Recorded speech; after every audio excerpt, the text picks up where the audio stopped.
All right. Good morning and welcome back. Hope the week is going well for you so far. This is our second to last class meeting before the Thanksgiving break. Not sure what that sound was. All right. So let's take a moment to work through today's practice question. Last class, we talked about different relationship stages. We used the 10-page model and we applied it to the film 500 Days of Summer.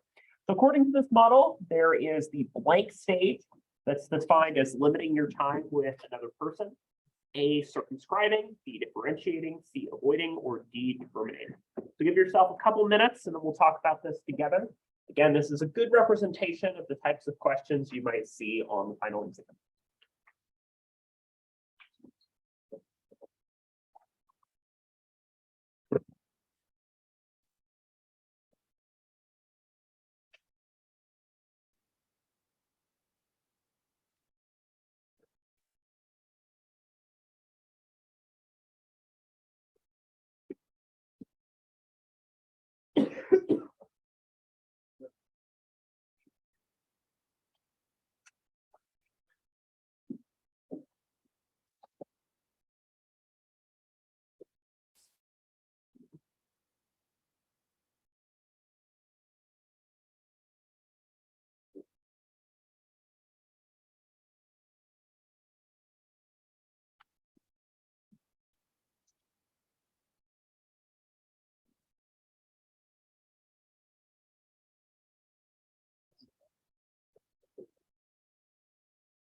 Okay.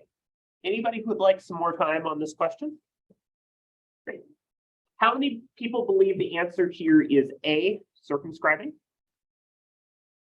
B, differentiating, C, avoiding, or D, terminating? So the best answer here is A, circumscribing. The reason for this is that circumscribing is defined as intentionally limiting the time that you spend with somebody else. So for instance, maybe you're in a relationship with someone and you're just not seeing things working out, but you're a little bit reluctant to just break up with them then and there, right? You might make plans, say that you're busy, and say, hey, let's only chat once a week. Differentiating would be defining yourself independently of that person and saying, actually, I disagree with my partner on that. Avoiding, right, is intentionally choosing not to respond to messages or engage with that person.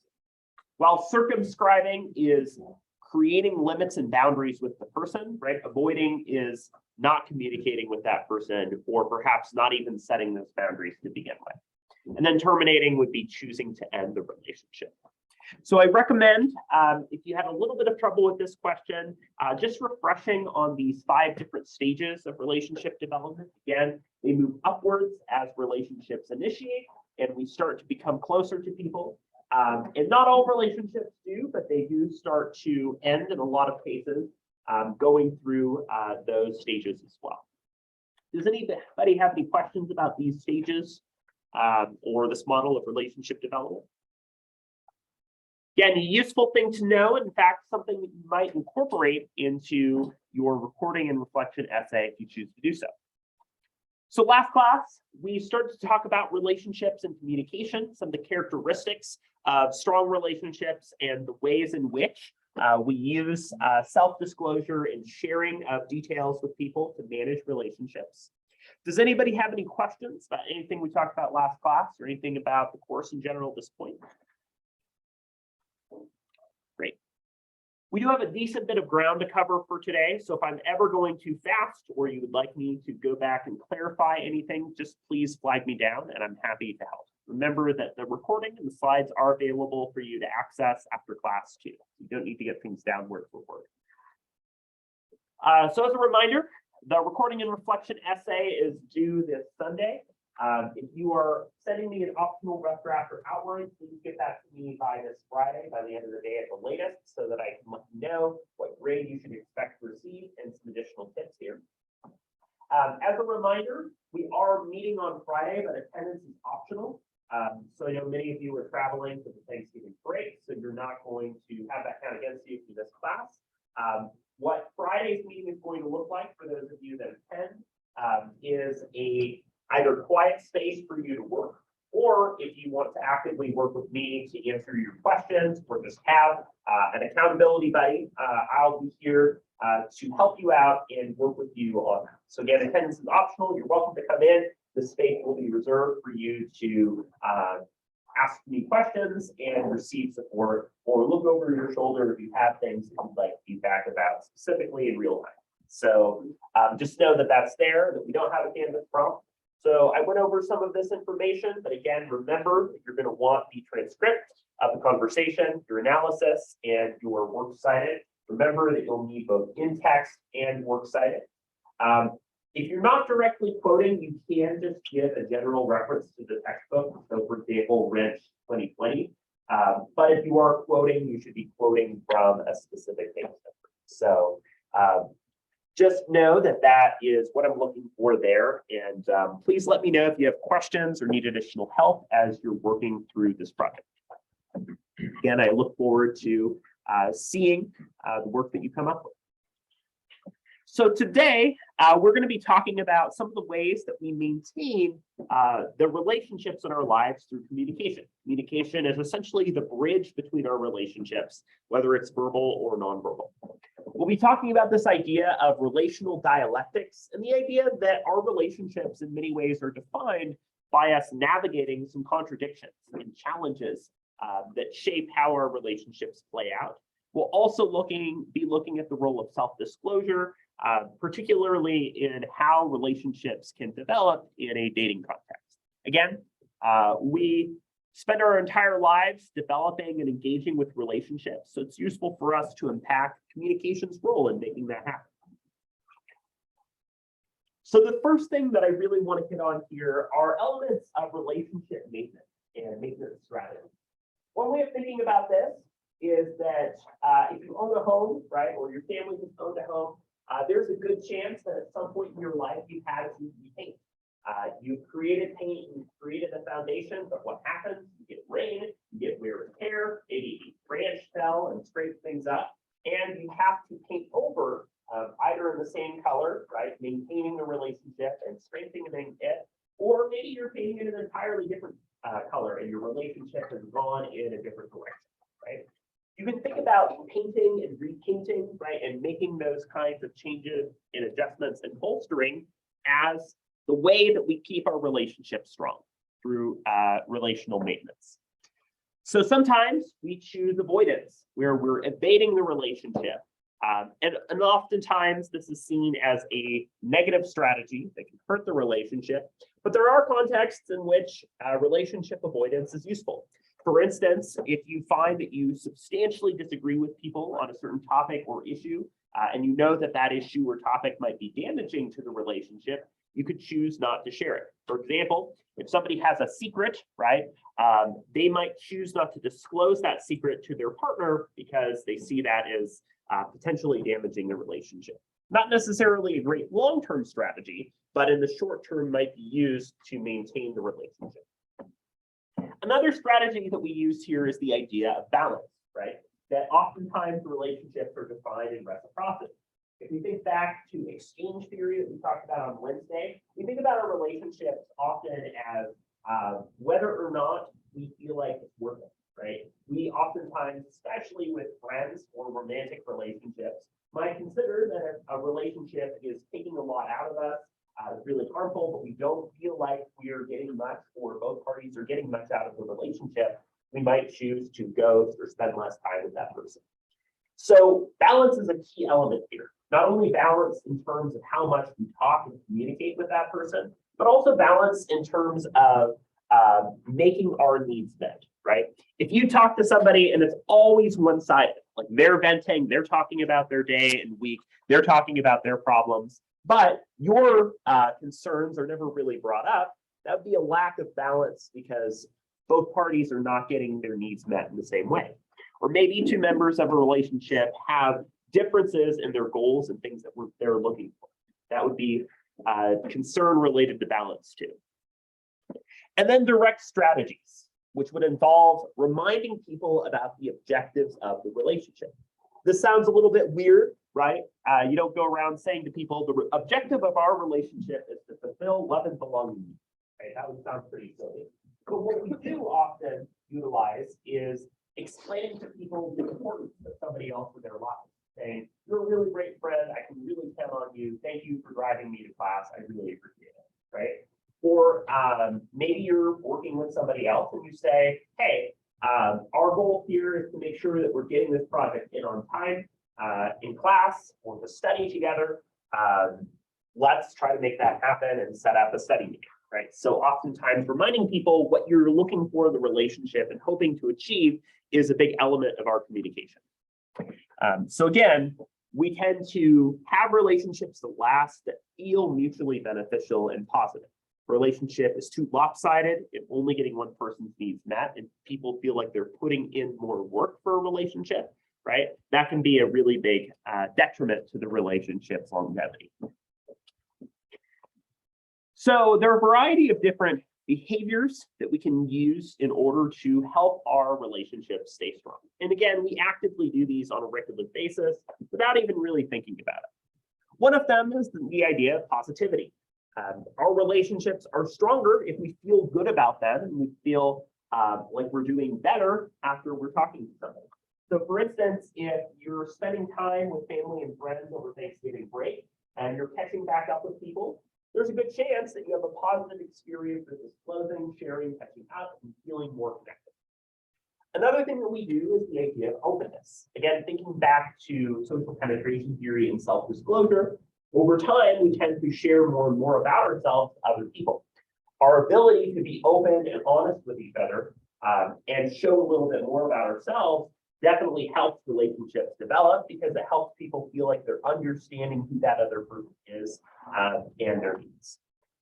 Assurances can involve using verbal feedback in order to remind somebody about the importance of a relationship, right? The 3 words, I love you, are a really good example of this. We might also compliment somebody and what they do. We might say, hey, you did a great job at the game today. I really enjoy having you around. Networking is another strategy that we use in our relationships, including the use of social networks and social media, right? Actively engaging with another person, right? Networking is used a lot in a lot of employment circles. Gets buzzworded a lot, but the idea of forming connections and forming a positive impression with other people, that helps to develop and shape relationships. Sharing tasks is another thing that is really important. We know that a lot of couples in particular struggle with and have a lot of heated argument over money, how money is allocated, spent, and used. So sharing tasks such as developing a spreadsheet to manage finances together would be an example of how to maintain a strong relationship. Because it not only fulfills the objective, but it also means that you're developing a good relationship by working together. In fact, a lot of relationships develop because of people who have gone through and managed really difficult circumstances together. Maybe you were in a really difficult class, right? And you and your friend both struggled to get through this chemistry class, but by working together and studying together, you've been able to develop a good relationship. Conflict management, right, is another important element. Conflict management is a course we teach here at EOU. This is an area that you're interested in understanding further. This idea is the conflict is not necessarily bad on things, right? The conflict, if you see conflict in a relationship, that doesn't mean that the relationship is on the rocks or in a bad place. So there's a lot of emphasis in dating contexts placed on the idea of getting into a fight. We don't fight, or we just had our first fight, right? That's seen as a big issue. But what studies tell us is the couples are actually likely to have healthier relationships if they do engage in respectful conflict and disagreement more openly. Oftentimes, if there are differences in available resources and needs and concerns, right, the inability to share and disclose those and bring them up to the table means that resentments tend to develop over time, rather than having a space to openly share those disagreements. So managing conflict and reaching an agreement or solution on an issue together is actually seen as a sign of health in a lot of relationships. Obviously, the use of name calling, the use of abuse, are not acceptable in the realm of conflict management for relationships, but acceptable verbal disagreement with an eye towards solutions and benefit. And then lastly, the role of advice. Again, we talked last week about how unsolicited advice can be a detriment to our relationships. People are not always asking you for advice on an issue, but giving advice when it's needed or requested. For instance, a student trying to decide what to major in and looking to you for advice can be a really good element for maintaining a relationship. Oftentimes, we look to the other person and provide advice if it's specifically requested or wanted. So what I want to get into now is a theory that's useful for understanding relationships, known as relational dialectics. And this comes from Leslie Baxter, a professor at the University of Iowa. And essentially, what Baxter's thesis is pretty simple. When we are in relationships with other people, we are essentially navigating a seesaw where we might feel conflicting ideas, and we're trying to navigate what we all want our relationship to look like across two different extremes. For instance, we want freedom to do our own thing in our relationships, but we also want the security and comfort that a relationship brings to the table. So Baxter's argument is that our relationships can be defined in terms of us negotiating and navigating some of our conflicting needs and figuring out how those needs can be best incorporated. I'm going to share a clip here from Baxter that's getting into this theory and what this theory does to shape our communication. I am talking with Leslie Baxter from the University of Iowa. Leslie, along with Arlen Montgomery, has crafted the theory of relational dialogue. Leslie, what's the gist of relational dialogue? The gist is to recognize that all communication is the interplay of differences. And so I'd say differences is really the seed of an arrow. And it's the interplay of those differences. And they're often competing and often oppositional. That's probably the heart of it. Could you give an example of such a moment, maybe from your own life?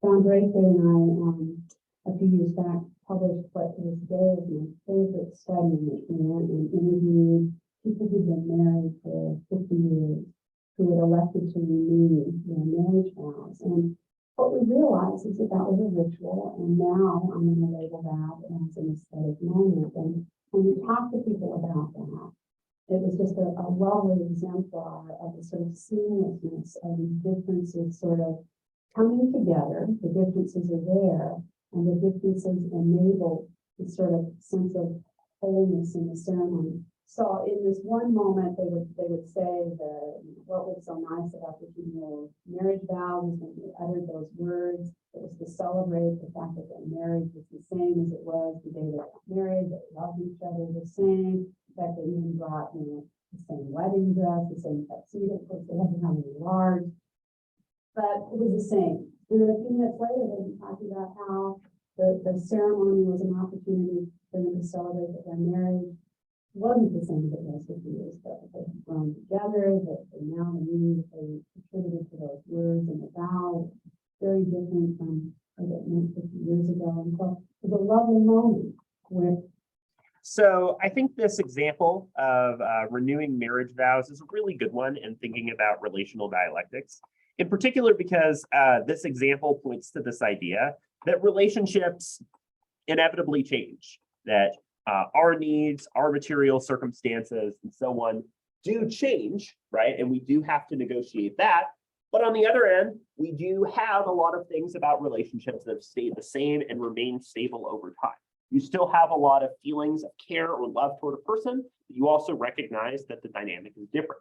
So in those cases, people who have been married a long time and renew their vows are reconciling both the familiarity and the newness of how their relationships have played out. Again, I still think watching some of these older videos is funny, given some of the glasses and tire, but I think this is a useful way of us thinking about relational dialectics, right? So as Baxter got to, it's this idea of contradiction that's at play in our relationships. And relational dialectics is defined by a number of really major contradictions that shape our relationships. If you wanted to, you could look at one of these contradictions yourself as part of your reporting and reflection essay and discuss the ways that they've played out in your relationships. So we'll be talking about these individually, but they are separation to integration, predictability to novelty, which ties itself to the example Baxter gave, openness versus closedness, similarity versus difference, and ideal versus real. So let's get into these in a little bit more detail. The first dialectical tension is this idea of separation versus integration. There's a phrase or a visual representation of relationships where people might say that one relationship is like this, right? And another relationship is like this, dealing with the idea of the degree to which people are integrated with somebody else, right? People want to be together. They want to connect and spend time with each other, right? They do like the idea of integrating into the lives of other people, but at the same time, they don't necessarily want to sacrifice their entire identities or not honestly portray themselves in their relationship.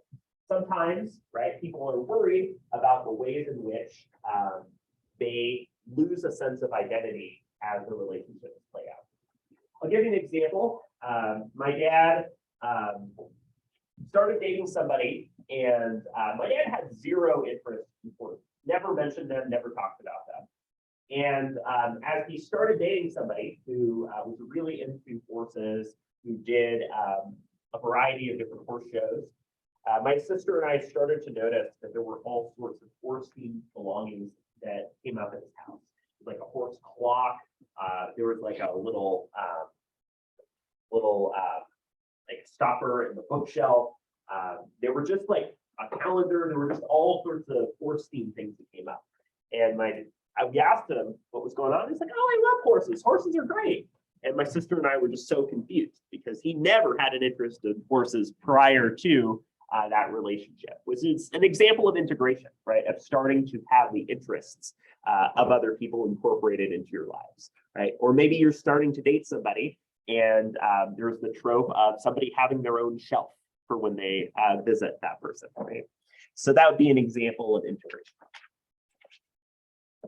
There's also this idea of predictability versus novelty. We got into this a little bit last class, but oftentimes, right, we are drawn to people that offer something new, that are striking, that are surprising, that are interesting, right, who attract us to them. There's something new that they bring to the table, and there's oftentimes a lot of excitement that happens early on in a relationship.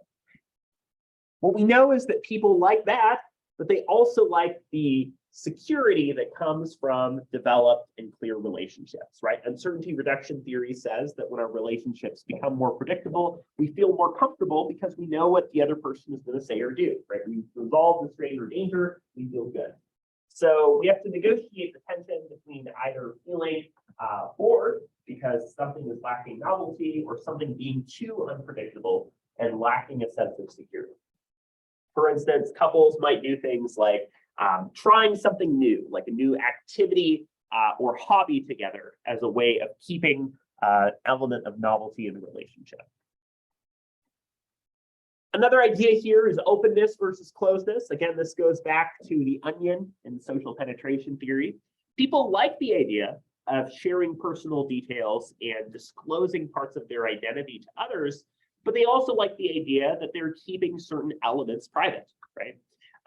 One example of this is using Snapchat, of sharing videos or photos with each other online, right? That might be intimate or personal, but not wanting those to leak or be available to other people online, right? It's not meant for a broader group. So that can be a challenge, right? Is negotiating your desire to be open and share your experiences with other people, but not necessarily wanting to share personal details that are really important or close to your chest, right? The ability to open up is a challenge that we find ourselves wrestling with when it's appropriate to share certain details in our lives. You've seen or you're forced to see the movie Frozen by your cousin, right? Similarity versus difference is an example here too. If you've seen the movie, right? In the very beginning of the film, a relationship develops between two major characters, Hans and Elsa, and Anna. They start to develop like a relationship very quickly because they think that they have a whole lot in common, right? And oftentimes we're drawn to people who share things in common. The clip from 500 Days of Summer is a good example of this, right? It's kind of silly because the relationship develops because it's like, oh, you like this movie, I like this movie. We have so much in common. OMG, right? So oftentimes we're excited about similarity, but that similarity can be somewhat superficial, and we might find significant differences with that person on other things. We are often drawn to people similar to us. Again, birds of a feather, similarity hypothesis. But we also need the feeling of difference, that we are not the same people, that we do have elements of our lives that are entirely different, right? It's kind of like if you've seen the show 30 Rock, there's a character who marries like an impersonator of them, right? And that would be an example of one extreme. But we want to feel like there's things that we do, like hobbies, activities, friendships that are exclusively our own, rather than being shared in the relationship. Again, we want to feel a sense of identity in our relationships, despite our interconnections. Last tension I should mention here is ideal versus real. This is the tension that deals with what we want versus what is, right? So in a world of ideal, we might imagine the goals for our relationship, and maybe we really want a dream house and we want a fancy, extravagant wedding, but we're also negotiating the realistic elements of perhaps not having a whole lot of money or resources that would allow that to happen. So we're negotiating what it is that we want from what it is that we have that can play out in our relationships too. So given these tensions, we have a lot of different approaches that we can use to respond to them. One of the biggest ones is denial, right? It's saying, oh, I've always loved horses, right? I haven't integrated my identity in this way. I'm still who I am, right? So denial is a common strategy being used here. One is disorientation, of feeling uncomfortable, of saying, I really like our relationship, but I also feel like it's not going anywhere, or I miss the spark that was there previously. Alteration can be the idea of moving between extremes, right? So for instance, maybe you and a partner decide that for a week, you're going to only try new things and new hobbies. You're going to go skydiving. You're going to do all sorts of stuff. And then the next week, you're going to do very routine tasks, right? So moving between extremes to try to resolve them is one thing that people will do. Recalibration can be readjusting the relationship based on the tension, right? It might be to say, hey, I think we're moving a little too quickly. I feel a need to kind of separate a little bit and take some time on my own as part of this relationship. Segmenting might be compartmentalizing. So maybe you realize that with a friend or somebody close in your life, that you're only going to share and be open about a few different topics. Like maybe you're really into sports, but you really disagree in terms of your religious beliefs. That'd be an example here. Balance would be finding a middle ground or compromise on a tension that you might be experiencing. For example, you might realize to what extent you're comfortable disclosing and sharing parts of yourself with another person, and realize that, again, some personal details are things that you're not going to share, but you feel like you've been able to be open enough.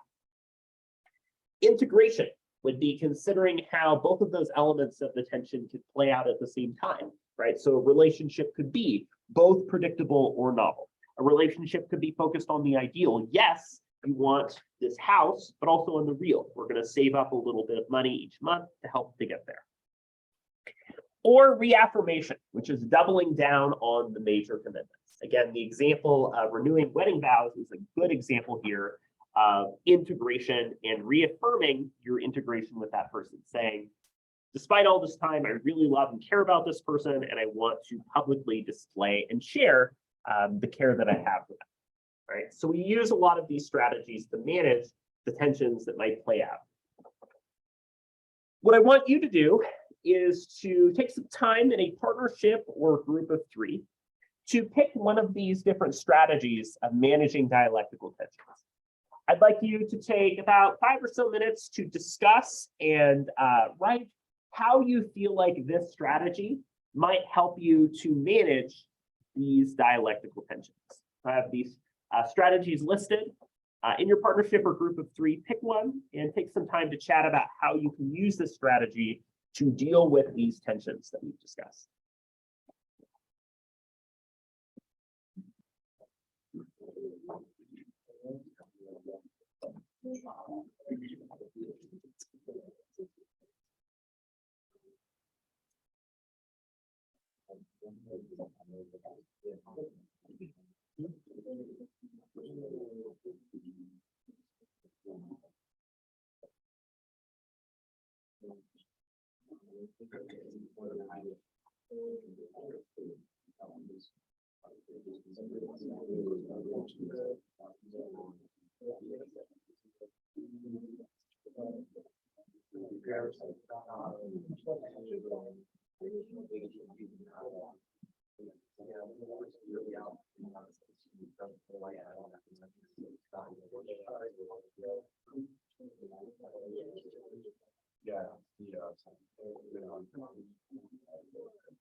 So take another minute or so to finish up.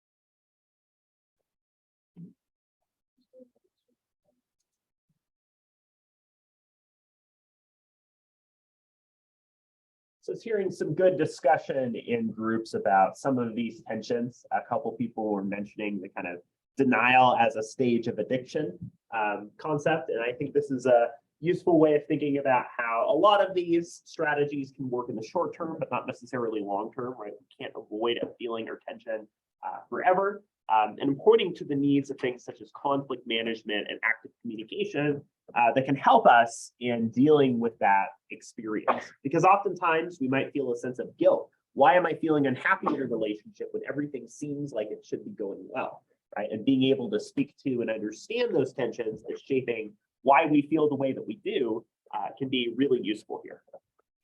So be thinking about these tensions and ways of navigating these tensions as we continue to discuss this. And again, you might be considering relational dialectics and preparing for your recording and reflection essay. So in addition to this, we have the importance of self-disclosure and the role that self-disclosure plays in our development of relationships. Again, self-disclosure, using communication, whether it's verbal or nonverbal, to be more open about our challenges and experiences is an important idea. In particular, use of social media over the last several years, including a lot of platforms such as TikTok, has created a lot more open spaces for self-disclosure and destigmatization, particularly as it relates to a lot of issues that might be impacting health and well-being. So for instance, people are more likely to disclose and openly talk about the mental health diagnosis and create a space for people to understand that a little bit better. Although, of course, there's also pushback about the lack of medical professionalism being used in some of that disclosure as well. We self-disclose to express, right? We want to express and share who we are. So if we find ourselves really into a particular book and we want to share that interest with other people, that can be a really big reason to get to know each other. Self-clarification can be a really useful tool. So for instance, if you want to share something about your race or ethnicity, perhaps, right, you come from a culture or background that people don't necessarily notice when they first see you, that might be one of the first things that you tell them about yourself. Social value is the idea that we self-disclose because we see that as showing what benefit we can provide to the group. So maybe you're working with a group on a project and you say, I'm a really good note taker, right? You're disclosing your social value here and showing something that you're good at. Relationship development, as we've talked about, is really closely connected to self-disclosure. We communicate as a way of opening up and developing relationships by helping to understand each other. And then we also can use self-disclosure for social control and influence. Again, a lot of people who use social media, including TikTok, like influencers who are trying to get likes, subscriptions, and interest, right, are self-disclosing or sharing about themselves as a way of gaining that type of attention or role. For instance, destigmatizing mental health or illness. When it comes to our disclosure, we have a lot of things to think about here. One of them is considering the types of relationships that we're in that impact the need to disclose. Again, if there is somebody that we know we're not going to run into again, or maybe there's an instance of road rage, right? We're more likely to be disrespectful because we don't see a future in that relationship. Disclosure has a risk to benefit ratio. We have to think about what the possible consequences of our disclosure might be when we choose to share it with other people. We think about the appropriateness of the situation. Is this a context in which it makes sense for me to disclose? So for instance, if you're having a casual chat, maybe in a group setting, and you start getting into a very long monologue about your most recent breakup, that would be seen as inappropriate.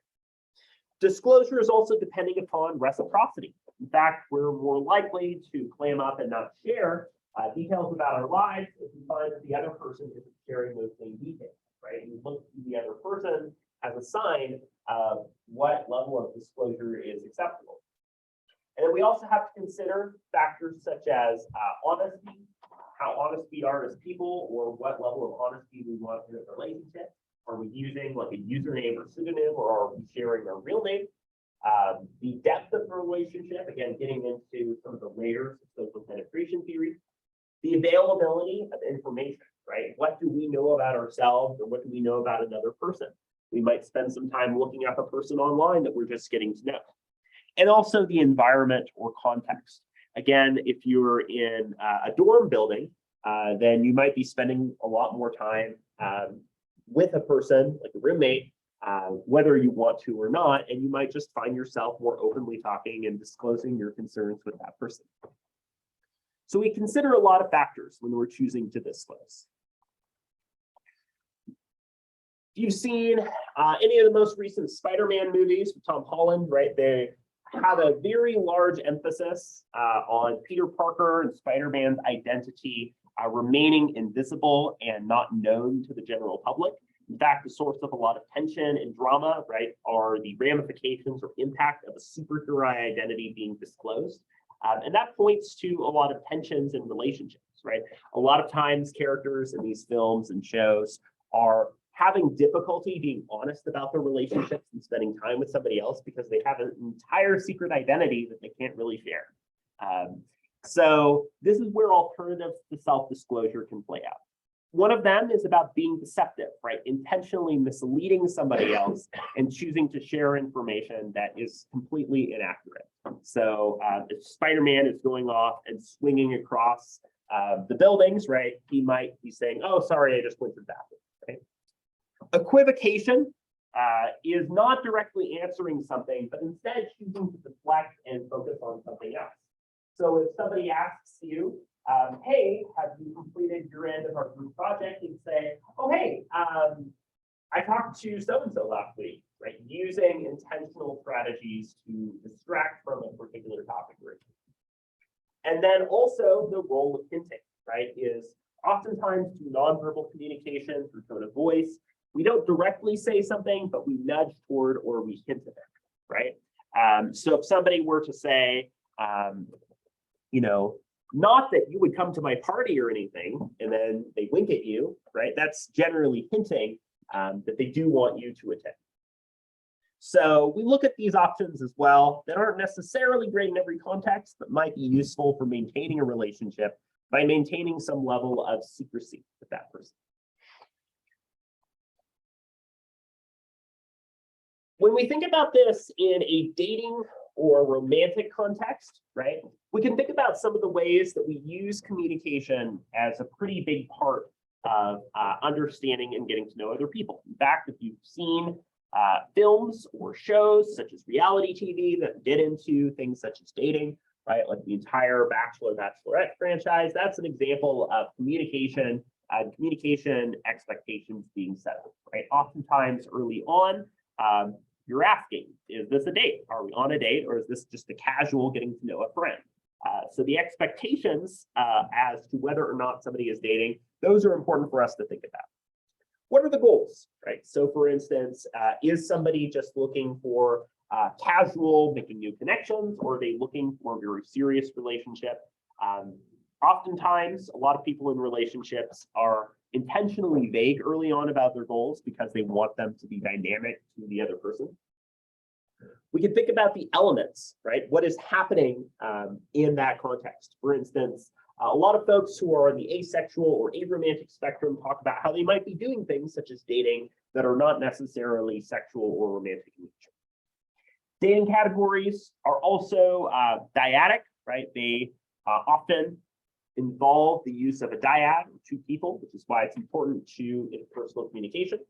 And feelings, right? How do we display and share our feelings through the use of things like nonverbal communication and expression?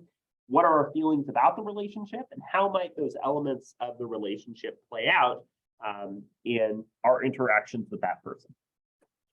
We use scripts and narratives oftentimes to define our approaches to dating, right? Dating can often be an awkward and weird experience for a lot of people. It can be a little bit uncomfortable, especially with people that you don't know. So oftentimes there is the use of very casual or almost cliche expressions. So for instance, people asking, so do you come here often? Is an example of a cliche or script that we might be using a lot in our relationships. So oftentimes we use those scripts to disclose and share more superficial information, but those tend to fall off as relationships develop. So you do not need to really know these in full detail. I think that they're a more useful addition to our discussion rather than a thing that we really need to memorize and be able to recite. But studies do tell us that there are different love styles that impact how people choose to disclose and communicate. Eros being a focus on physical and sexual intimacy, right? It's oftentimes a very physicality-based relationship. You might think about studies that have been published over the years that have been talking about this idea of love languages and of different ways that people express their feelings for each other, right? The use of things like touch is common. Storge, which talks about friendship or psychological closeness. Oftentimes the approach emphasizes the elements of communication as an element of closeness. The ludic style, right, is you've seen the MCU, it's kind of like the Loki style, right, where it's very much focused on manipulation, being dishonest, treating relationships like a game, right? How many people am I talking with online right now? That might be an example here. Agape is focused on altruism and self-sacrifice, the idea that a relationship might be based on sacrifice and giving up your needs to meet the needs of the other person. Pragma, right? So this is a style that might be present in a lot of cultures with arranged marriages, right? That sees love as practical and useful. It might be out of the convenience or needs of the group or of the families of the couples in question. And mania is characterized by a feeling of pretty frequent insecurity and a need for relationships to establish reassurance. So oftentimes people might have a higher need for the use of verbal and nonverbal confirmation. So there are a lot of courses, including in history and sociology, that get into, and anthropology, sociology, that get into the role of gender and sexuality in a bit more detail. But, right, just kind of as a quick overview here, if we're thinking about our relationship development, we're thinking about dating in other contexts, right?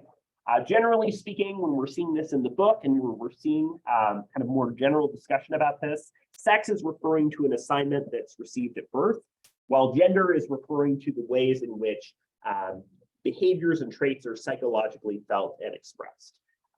For instance, there's a really cool map of different cultures that explain and describe some of the ways in which a variety of different cultures might express and practice gender across a lot of different ways. For instance, Indigenous culture in New Zealand that discusses some of the ways that people who might be assigned male at birth practice what might be considered to be more feminine activities within that culture, right? So when we think about the role of gender and sexuality, what we know is that a lot of the differences in terms of communication and dating are more predicated on gender and more predicated on the kind of tropes and the ways that we're socialized over elements of biology.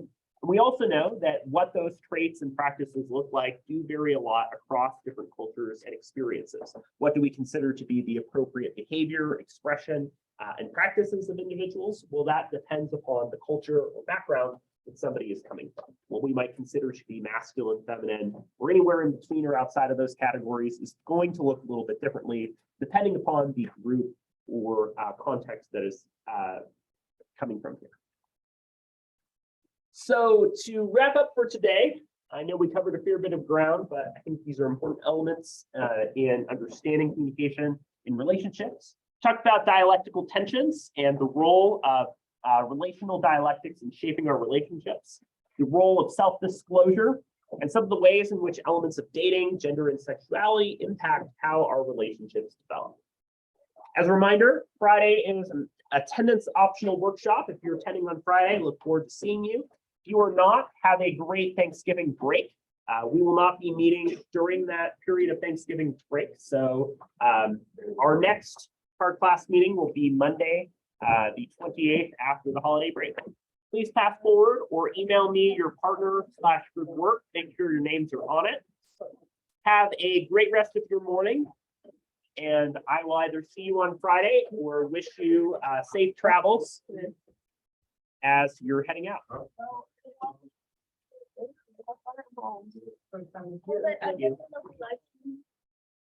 Thank you.